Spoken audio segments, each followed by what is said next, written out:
गुरु का वास हो और व्यक्ति गुरु की प्रेरणा के द्वारा जीवन को अनुशासित और व्यवस्थित कर ले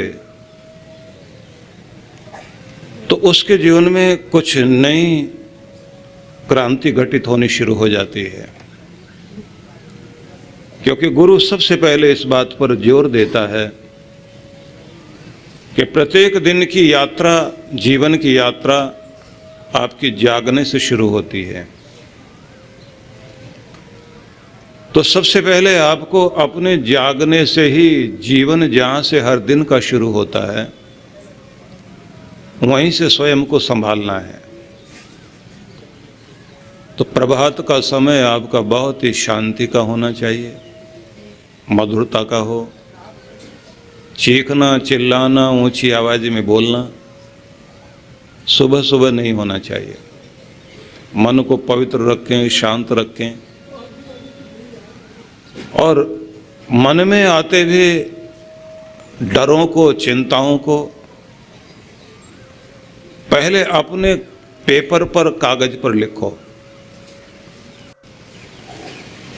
आपके मन में जो चल रहा है, क्योंकि प्रत्येक डर इसलिए आता है कि वो आपको सुरक्षित करना चाहता है। डर की भी अपनी एक महत्ता है। डर ना हो जिंदगी में अपने आप को व्यक्ति सुरक्षित करेगा ही नहीं। चिंता ना हो तो आदमी लापरवाह हो जाएगा। चिंता नहीं होगी तो फिर व्यक्ति उठकर काम में लगेगा नहीं। लेकिन जब भी ये डर, ये चिंताएं सीमाओं का अतिक्रमण करती हैं तो व्यक्ति को खा जाती हैं। दुनिया में सबसे बड़ा प्रभाव डर का है।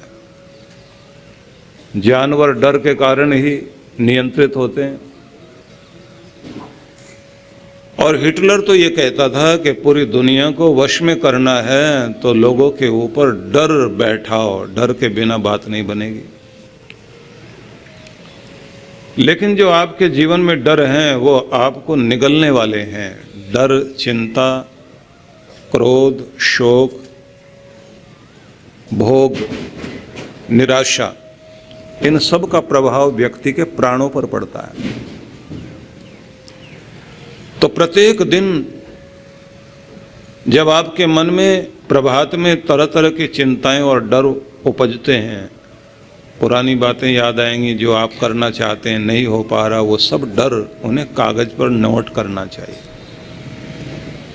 नोट करने के साथ साथ उनका समाधान भी जो दिमाग में आए नोट कर लीजिए। और उसके बाद जाकर अपने घर के मंदिर में जहाँ आपके इष्ट देव हैं उनके चरणों में अपना वो पर्चा या वो कागज रख कर आइए कि मैं नहीं जानता और किसी का भरोसा मुझे नहीं, सब भरोसों का भरोसा एकमात्र तू ही है। तेरी कृपा से ही मेरी चिंताओं का निस्तारण होगा। प्रभु तू कृपा करना, मैं अपनी चिंताओं को और अपने डरों को जीत सकूं, मुझे आशीर्वाद देना। और फिर सुबह सुबह अपने मन को पवित्र करने के लिए कोई भजन, कोई मंत्र पाठ,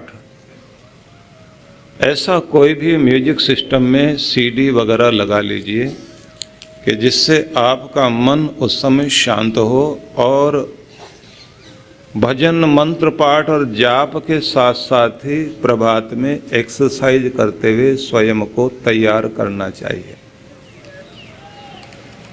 तो जैसे जैसे आप स्वयं को नियंत्रित करते जाते हैं, सुबह सुबह उठकर फिजिकल एक्सरसाइज कर रहे हैं, प्राणायाम कर रहे हैं, फिर स्नान आदि कर रहे हैं, तो सुबह का वो समय एक एक क्षण आपका जितना जितना संभलना शुरू होता है तो एक एक पल संभाल लेने से आपकी जिंदगी संभलती है।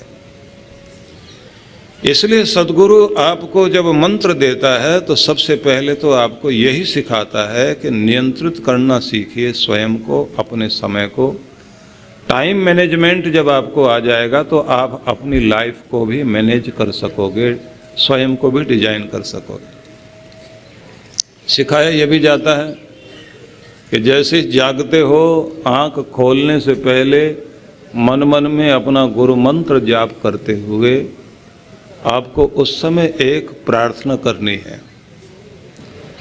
सबसे पहले मन ही मन भगवान को धन्यवाद देना है कि आपकी कृपा से आज का दिन मुझे प्राप्त हुआ, आपकी कृपा से आज का जीवन, आज का अवसर, आज का दिन मिला। परमात्मा तेरा लाख लाख शुक्र है, और मैं आज के दिन को बेहतरीन ढंग से व्यतीत कर सकूं। मेरे मन में शांति देना, प्रसन्नता देना, और मैं वायदा भी करता हूं दिमाग को शांत रखूंगा, प्रसन्न रहूंगा, कर्मठ बनूंगा, और इस दिन को इतना यादगार बनाऊंगा कि ये मेरे जीवन का इतिहास बन सके। तू मेरे अंग संग रहना, तेरे नाम के सहारे मैं आज का दिन शुरू करता हूँ। ये बोलकर अपने प्रार्थना के साथ दिन की शुरुआत करनी चाहिए, क्योंकि गुरु का कार्य इतना ही नहीं कि कोई एक मंत्र दिया और कहा कि जाओ अपने घर। गुरु का कार्य है कि एक जीवन शैली दे, जिसके बाद व्यक्ति के जीवन में एक क्रांति घटित हो जाए, एक बदलाव आ जाना चाहिए। गुरु मिलने से पहले और गुरु मिलने के बाद जीवन दो भागों में बंट जाना चाहिए। एक वो जो हमारा कृष्ण पक्ष है, और एक गुरु से मिलने के बाद जीवन का शुक्ल पक्ष शुरू हो जाना चाहिए। जीवन का उत्तरायण शुरू हो सके, इसलिए वो भूमिका बनाना जीवन के लिए आवश्यक है। हो सकता है कि जीवन में बहुत बार ऐसी घड़ियां आए जो जीवन को रुलाने वाली घड़ियां होती हैं, जब अपने भी पराये हो जाते हैं, घर के बाहर के सभी लोग परीक्षा लेने लगते हैं। हम लोग कितनी बार ऐसी स्थितियों से गुजरते हैं कि जब आप सुखी होते हैं, आपके सुख में हिस्सा लेने के लिए पूरी दुनिया खड़ी होती है, और जब आप दुख में होते हैं तो आपका दुख बांटने कोई नहीं आता। झूठी हमदर्दी दिखाने वाले कुछ लोग दिखाई देते हैं। आपको पैसे की जरूरत पड़े तो कोई पैसा नहीं देगा, वो कहेगा अभी अभी किसी को दे बैठा हूं, पहले आ जाते।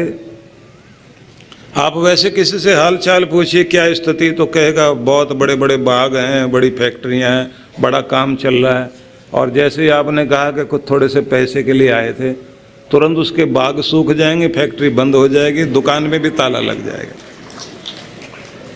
एकदम स्थिति बदल जाती है। कोई भी आपके दुख में, आपकी परेशानी में साथ नहीं खड़ा होता। इसलिए ध्यान रखना, शेक्सपियर ने एक जगह बड़ा सुंदर वाक्य लिखा कि ढलता है सूरज, फैलता है जब अंधेरा, तो दुनिया द्वार बंद करना शुरू करती है अपने घरों के, और धीरे धीरे सबके दरवाजे बंद हो जाते हैं।